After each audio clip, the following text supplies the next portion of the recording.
Wow, this sucks.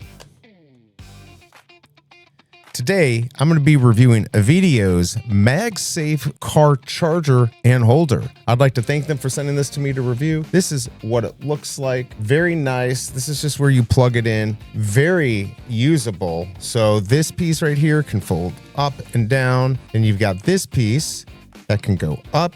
It can spin a little bit. You can put it any way you want it, adjust it, put your phone on. Now this is an iPhone 12 mini. But if you don't have a phone that has that MagSafe magnet on the back, they give you one of these and you can attach it to your phone, Android, whatever. They also make it easy to mount on your car. This is the surface. This just peels off and then you spin this to lock it in. You got another little way to attach it to your car. This works on 99% of all surfaces, works better on smooth surfaces. This does really well on Amazon, gets 4.3 stars, 150 reviews, and last month, 500 plus of these were bought. So if you're looking for a magnetic phone charger, Qi 1, 15 watts, check this out. I hope this review helps, and I'll see you next time.